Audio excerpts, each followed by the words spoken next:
Hey, what's up, y'all? This is William, the permaculture consultant, and today is another permaculture Q&A. Now, before we get started, I wanted to let everybody know that me and Emily, my wife, are in the process of moving right now. So if the comments aren't getting responded to in an appropriate time or in a quick manner or anything like that, or emails, it's because we're in the middle of moving and it's everything I can do to get these videos out right now. Now, you guys will be getting a video update on the new house that we bought because I will be doing permaculture demonstration and soil samples out of that house. So it's going to be in videos in the future, so I might as well show you guys now and let you guys know what we're getting into. And if you didn't already know, this is a permaculture Q&A where you guys submit questions down below in the comment section and I answer them here on video. So if you need a consultation, hit up the email down below. And if you want to sign up for a homestead newsletter type thing, then sign up down below. Oh, I know, I almost forgot. The Homestead Jubilee in North Carolina. Me, Emily, and the baby are going to be there. So come check us out. Apparently we're going to be processing a whole ecosystem and eating it. So I'm excited for that. Can't wait to see you guys there. This one is from Ann in Texas. What happens if you accidentally get poison ivy in your compost? Does it all have to be thrown out? This right here is a compost pile that I have heating up right now. And if you're applying poison ivy at this stage, like in the process before it started heating up, then you're perfectly fine. If you are applying poison ivy in this stage, this stuff has already been flipped. It's already been broken down and heated up, all that type of stuff. Right now it's in the curing process. If you add poison ivy at this stage, you're gonna have issues because it's gonna basically propagate poison ivy. If you add poison ivy to this stage, then you're good to go, because these high temperatures, if you're using hot compost methods, these high temperatures are going to kill the poison ivy's ability to propagate and to reproduce, and you'll be perfectly fine. No, you won't have to worry about reactions or anything like that. You might have to worry about them like in the process of flipping it before all of those parts have gone through that thermophilic process. That's when you might have issues. If you are severely allergic to poison ivy, then I would try to avoid adding it to your compost anyway, because there are times when you're raking it up, when you're processing it and flipping it and stuff like that, it's gonna get in contact with you. And it would just make everything a whole lot slower and more difficult if you're constantly worrying about not coming in contact with your compost while you're flipping your compost. So I understand accidents definitely happen, and it's not even the end of the world if it does happen. If it gets in your compost at this stage, you're good. If it happens at this stage, you need to get it out. This one is from Jackson White. Kia ora from Aotearoa, New Zealand. William. What's up, dude? I haven't seen much on permaculture deals with alpine environments. My family-in-law run a big high country merino sheep station and are keen to start incorporating some permaculture like food forests, silvopasture, and agroforestry, but it's hard to find any information about what is suitable for that biome. Any recommendations or resources, or what kind of systems you would try? So if you're looking for permaculture in like mountainous alpine environments, there is a place over in Colorado. It's like in the mountains of Colorado. I can't remember the name of it. It might be Verge Permaculture. I can't remember. Verge Permaculture is a company, but I can't remember if they're in Colorado or if it's a completely different organization. But there's also the world's greatest, Sepp Holzer. He's over in Austria and he's doing permaculture in the Austrian Alps. The name of his farm is called like the Kramatterhof or something like that. I don't know. It sounds like Odin's Feast Hall or something. But yeah, Sepp Holzer, Seppholtzier, maybe? ER? I don't know. Yeah, I put in Seth Holder before and it still popped up. So yeah, you'll be able to find him. But yeah, he's doing permaculture in the Alps. He's growing all kinds of food out there. He really terraformed the area to make it suitable for him. Here's the little fun fact. That's where the idea of bone sauce came from, was from Sepp Holzer. From my dad at least. But also, he's the one that made Hugelkultur famous, which a lot of people have bastardized and run with it in a bunch of different directions and have used incorrect applications. His recipe for Hugelkultur mounds is a very, very specific one. So I would always suggest just following the recipe first, and then your next attempt, maybe make your own little alterations at it first, because you have to learn the system before you can learn how to adjust the system to make it better. You have to know the system first. So do it the recipe first, follow the recipe first. This is a little off topic. This is way off topic, but yeah. So if nothing else, check out ThePermaculture. There are some places in Colorado that also do Alpine Permaculture, so that might apply as well. So hopefully that helps. Missy Bird 8468. Thank you for being so detailed and teaching well. Thank you. I bought micro clover to use as a ground cover in my veggie garden. Do I need to trim it for the plant to release the nitrogen nodules? The thought to believe function of nitrogen fixers was that they would create this relationship at the roots with bacteria, and they would exchange atmospheric, or they would turn atmospheric nitrogen into plant bioavailable nitrogen, form of nitrogen.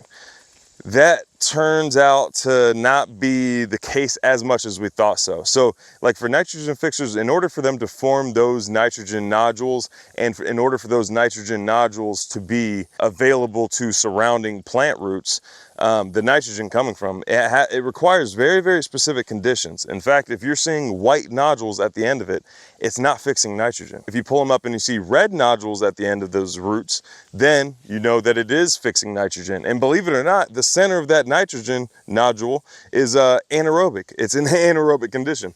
What nitrogen fixers I think are really good at is that they can grow in areas that a lot of other plants can't yet. They require very little, and they're really good at just toughing it out. That's what my thoughts are on nitrogen fixers. Now, if you do chop and drop, basically, then what you're causing is not necessarily the nitrogen nodules to pop off. The plant basically goes into emergency mode, and it sends a bunch of sugar down into the roots, and it feeds all the microorganisms surrounding that roots, saying, hey, we need everything all at once right now because we just got chopped down. So that's what the benefit is to the soil. And cool thing about nitrogen fixers is a lot of those nitrogen fixers can have that happen multiple times over and over and over again. Here's a good example. This black locust stump I've cut down, I don't even know how many times since coming back. And it keeps on coming back. So since like October, I've been cutting down this black locust stump, and it just keeps on coming back over and over and over again. There is a more permanent way to get rid of stumps. If you drill holes on it, in it, pee in it, stuff like that, it will kill the stump. But I've thought about using that for tree hay in the future. I think it would be much more valuable with your scenario. Since you have the micro clover, I think it'd be much more valuable if you just left the micro clover growing and continuously feeding the microbes, instead of having that big old burst of sugar down into the soil and then that recovery stage with the clover. So hopefully that helps. Paul JK1TE.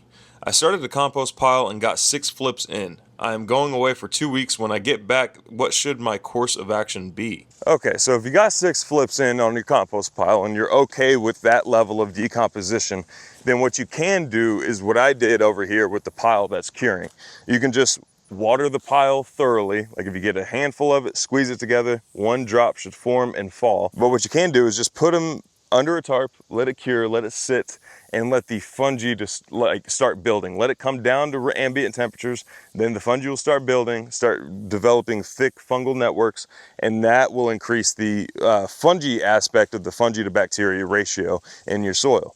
So, and the key part of that is if during your 6 flips, the center of this compost pile got up to temperature. Like every part of this compost pile has been up to at least 135 degrees for like 3 days. It's a less amount of time if you've had it hotter. You don't want to be past 170. Past 170, you start catching fire and stuff like that. As long as it's gone through that phase, then you're fine, and you can go ahead and put it off to the side and let it cure. If you want it to break down further, then you're probably going to have to add some, what Dr. Elaine Ingham calls party food, high nitrogen sources of food, and that could be urine, it could be alfalfa, it could be animal manure, it could be any number of things. Add a little bit of that to it, get it heated up again, and get that thing breaking on down. Do a couple more flips, let it come down to ambient temperature, set it under a tarp or a structure, water it, and let it cure. So depending on what stage it's at is going to determine what you're going to do. Hopefully that helps. Doubles 1545. Are there plants that aren't good for chop and drop mulching? Thank you. There are absolutely plants that are not good for chop and drop.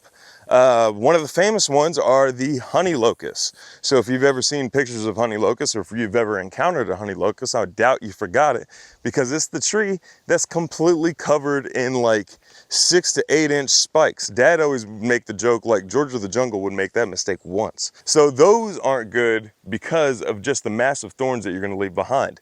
Mimosas right here, these are awesome. There's no thorns, or if they are, they're very, very flimsy. They're not stiff at all or hard. And they break down quickly and they grow very, very fast. So that's a good one, mimosa tree. Another one that could or could not be a good one is black locust. This is one of those classical permaculture answers where it depends. It depends on the type of black locust you have. For example, if this is a black locust right here, grows very, very straight, very, very good stock, and it has very small thorns as far as black locusts go. See, there's one of them right there. Now, I still would not chop and drop these smaller secondary branches off this. This I would chop and drop. This thicker trunk right here, I would chop and drop that because the thorns are very, very far and few in between, almost non-existent on that main trunk. But these secondary branches right here is where all the thorns are. So I wouldn't chop and drop these. And another thing about black locust is that it takes forever for it to start breaking down. Same thing with Bodark. That's another tree that I wouldn't use for chop and drop. A, because you can't chop it, and B, it's never gonna break down. There's the little piggies in the back, by the way. You can hear them oinking away. But yeah, those are some ones that I would not use for chop and drop. And it's just based on how difficult is it going to be to manage that area after I chop and drop it, and is it going to break down quickly enough. Hopefully that helps. Robert Thoen. or Hohen, not sure. I am planning on getting peach trees when they are next available in my area. Should I go ahead with cardboard and wood chips where I want to plant the trees to have a good spot ready for the trees when I get them? I appreciate you both. Now that I've read this, I think I've already answered this in a previous permaculture Q&A, but in the case that I haven't, yeah, go ahead. There's absolutely no harm at all. And this comes to your garden areas, your future orchard areas, your future food forest areas, even your pasture in a different kind of application.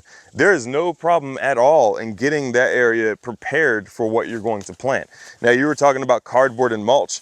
That's the fastest way that I know of to invite worms to your area, is to put down some cardboard, put a little bit of mulch on top of it, make sure the cardboard's wet before you put it on the ground, water everything in after you apply it, and then next time you dig it up, you'll probably have worms underneath that cardboard. They love cardboard. I don't know why. I think it's the corrugation, but who really knows? Could be some ingredient that they add to cardboard to actually make it cardboard. That could be something.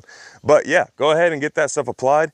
If you're wanting to add manure, now it would be best if you could do all this stuff and have a, I'm not sure where you are, but if you could have like a snowpack get involved somehow, then you can speed up the decomposition even faster and get the soil even better condition before you plant trees. Another thing you might want to think about before applying the cardboard and the mulch is decompacting the area. I don't know the history of your land, but there's a chance that there's a compaction layer somewhere deep down in there. Like if you put in like a ground rod by hand and you try to force it in as far as you can, chances are at some point you're going to hit like a harder section.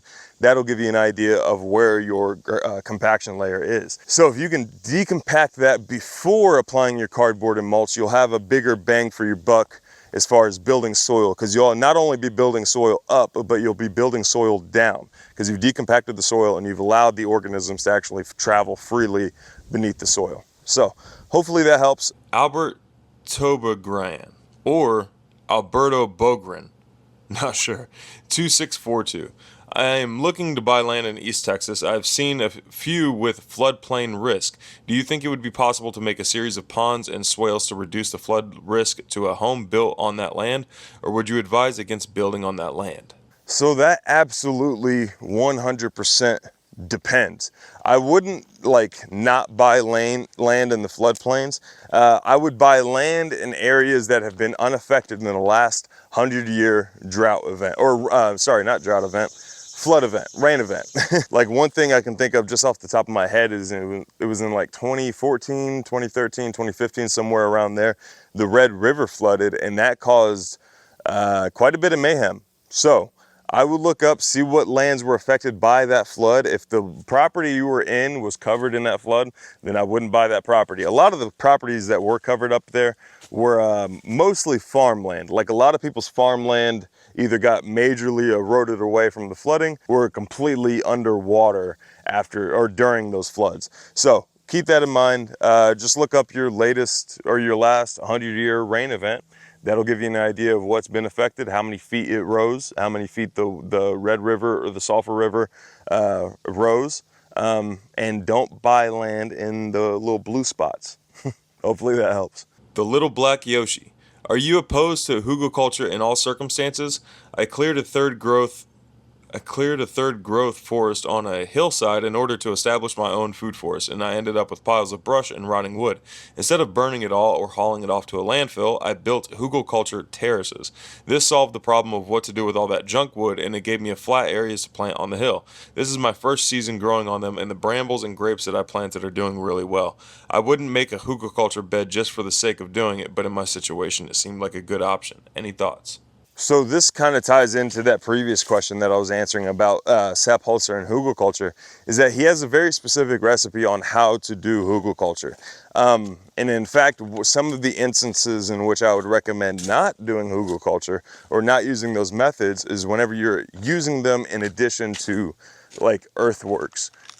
So for example, terraces and swales. If you're not careful and you do Hugelkultur on a slope, and you use it as a water retaining feature, either intentionally or non-intentionally, you run the risk of a landslide. So depending on the slope, depending on how much rain you could potentially, and it might not even happen for quite a while.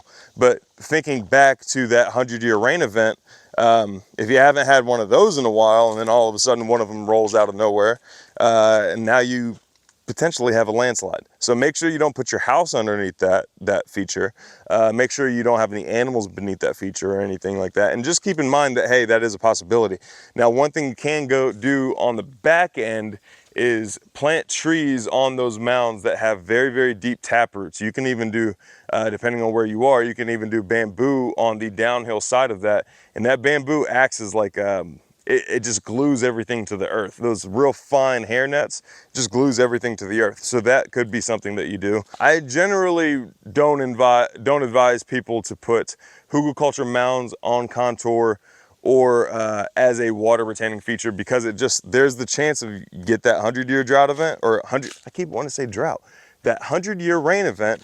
You get a ton of water and it just starts pushing behind that land feature or that earthwork, and then all of a sudden, disaster. So that's one thing you do have to keep in mind and plan for when it comes to permaculture design on your homestead, is like, yeah, some of these earthworks are cool, but I'm planning for the absolute maximums and the absolute minimums. That's what I'm planning for. And if I do that, then I build a more resilient, self-sustaining system. This is from 3-4. Thoughts on nitrogen fixing ground covers versus nitrogen fixing trees and shrubs. There seems to be a solid scientific consensus that nitrogen fixing ground covers are beneficial to surrounding plants. However, I've heard conflicting information on the effectiveness of nitrogen fixing trees and shrubs. Either way, I enjoy the pollinator/aesthetic benefits of the many native leguminous trees here in North Texas. Now this kind of goes back to what I was talking about with the Dutch white clover, or I can't remember if it was Dutch white clover or that's just another micro clover. But the micro clover ground cover, that's kind of what we were talking about earlier, is that the nitrogen fixing trees and the nitrogen fixing ground covers and the nitrogen fixing shrubs and all those guys aren't so valuable because they put nitrogen or very little nitrogen into the soil. They're valuable because they can grow where other plants can't and can start feeding the organisms that are needed in order to create good soil. Sorry, there's a little hornet or something flying around me. They're providing food for those guys when nothing else is, and that is the main function of these guys. Like not one is necessarily better than the other as far as ground cover versus trees. It just depends on your application and your needs. So hopefully that answers your question. Thank you guys so much for watching. If you need a permaculture Q&A answered, then leave it down below in the comments. Keep an eye out for a future video talking about the house that we just bought and what the plans are with it in the future. Hopefully showing you a little bit more urban permaculture application, also doing the soil biological tests and stuff like that. Also, I'm going to be at the festival, the Homestead Jubilee in up in North Carolina. So all the details are linked down below. Can't wait to see you guys there. Me, Emily, and the baby are going to be there. Anyways, hopefully this video was helpful for you. Thank you guys so much for watching. We'll see you next time.